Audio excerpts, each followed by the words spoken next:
Halo, selamat pagi teman-teman semua. Pagi ini kita bersyukur kepada Tuhan karena Tuhan memberikan kepada kita kesehatan, kekuatan sampai kita ada pada pagi hari ini. Sambil kita jalan, ya, kita mau sharing tentang sesuatu yang penting dalam kehidupan kita.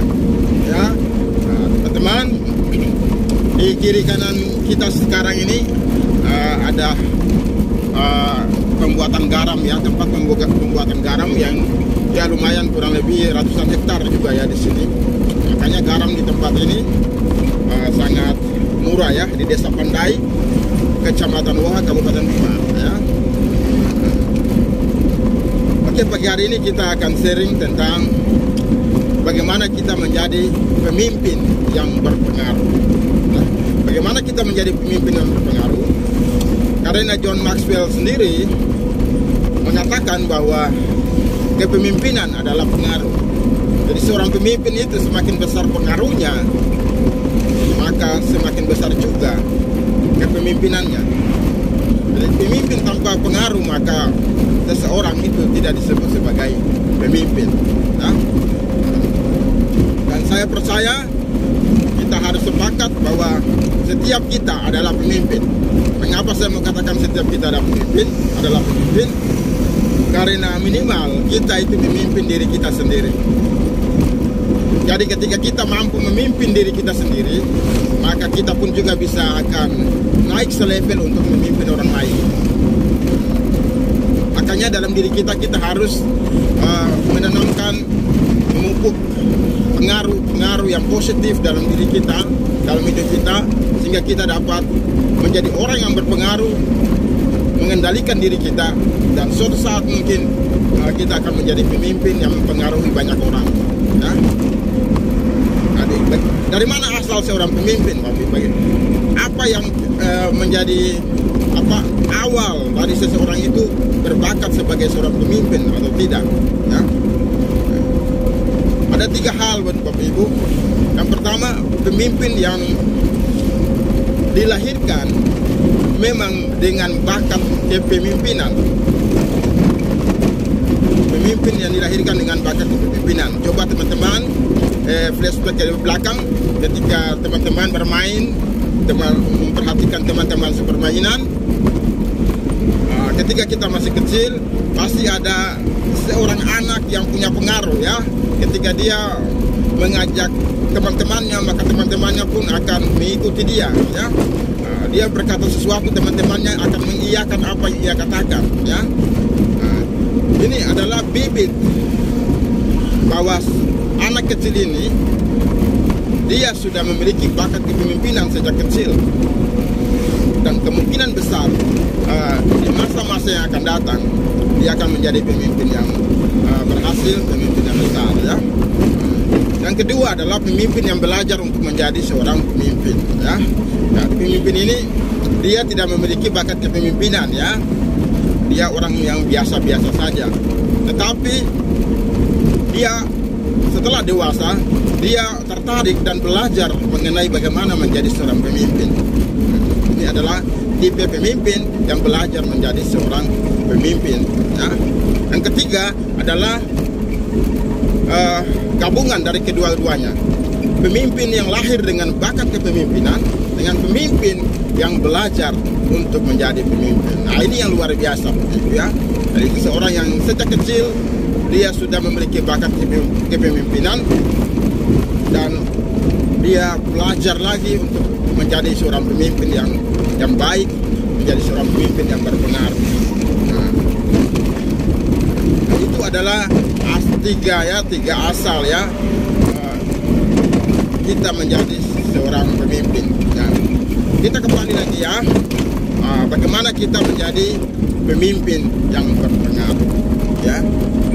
Pertama, menurut saya seorang pemimpin yang berpengaruh itu bukan karena dia pintar saja, bukan karena dia punya uang yang banyak, kaya, bukan karena dia adalah orang yang sangat populer, tapi seorang pemimpin yang berpengaruh itu dia harus bisa menjadi teladan dalam kehidupan, dalam kepemimpinan kepemimpinan itu yang menjadi pengaruh kepada para pengikutnya. Ya. Kenapa saya mau katakan demikian? Karena banyak orang pengikut kita, mereka lebih tertarik pada keteladanan kita daripada kata-kata kita. Dengan kata lain bahwa keteladanan hidup itu berbicara jauh lebih keras daripada kata-kata kita. Nah, dan saya percaya kita pun juga ya, kita akan menghargai seorang pemimpin kita di atas kita ketika dia menjadi sosok figur yang memiliki keteladanan yang baik, ya. Tapi ketika keteladanannya tidak baik, keteladanannya sudah tidak bisa diteladani, maka kita pun tidak akan mengikut pemimpin yang seperti itu, ya. Dan otomatis pengaruh pemimpin akan menjadi kurang, bahkan tidak didengar oleh pengikutnya karena keteladanan itu. Jadi untuk menjadi seorang pemimpin yang berpengaruh, ya, kita harus menjadi teladan, ya, menjadi panutan, ya, menjadi role model, sehingga para pengikut kita dapat mengikuti kita karena melihat keteladanan hidup kita. Ya. Yang kedua menurut saya, bagaimana menjadi pemimpin yang berpengaruh. Yang kedua adalah dapat bermanfaat bagi pengikut-pengikut kita. Jadi pengikut kita itu mengharapkan supaya kita itu bermanfaat bagi mereka, ya.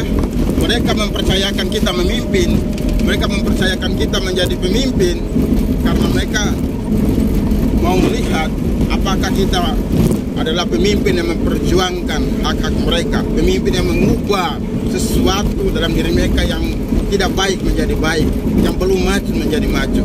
Nah, dari pemimpin yang berpengaruh, yang kedua adalah harus pemimpin yang bermanfaat, menginspirasi para pengikut kita. Ya? Nah, itu.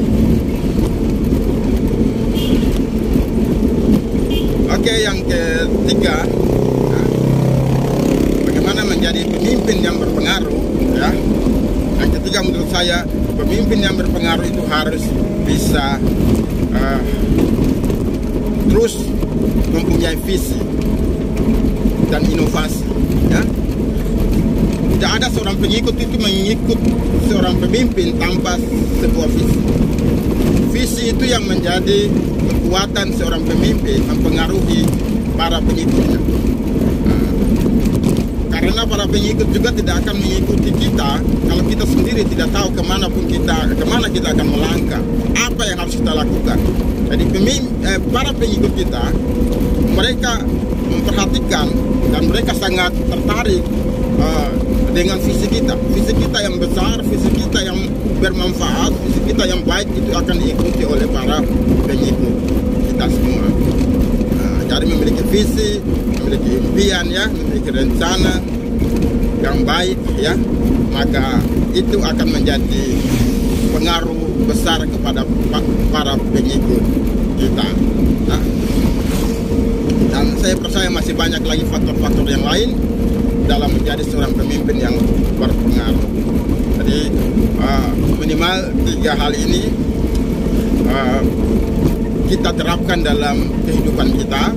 Ya, pertama, kepemimpinan itu harus dimulai dari kehidupan kita. Ya, karena kita adalah pemimpin sendiri. Minimal kita memimpin diri kita sendiri. Sudah berkeluarga, minimal menjadi pemimpin di dalam rumah tangga, ya. Terus yang ada jabatan-jabatan kepemimpinan, ya, berarti minimal kita bertanggung jawab kepada banyak orang yang ada di bawah kepemimpinan kita. Oke, oleh sebab itu teman-teman, jika engkau saat ini menjadi seorang pemimpin, ingat 3 hal ini, ya. Dan saya percaya kita akan menjadi pemimpin yang berpengaruh, ya, menjadi pemimpin yang dari bawah dan terus diangkat dan dipromosikan menjadi pemimpin yang besar, akan menjadi pemimpin yang hebat. Oke, demikian video saya. Jangan lupa teman-teman mendukung channel saya dengan cara like, subscribe, komen, maupun share kepada teman-teman yang lain.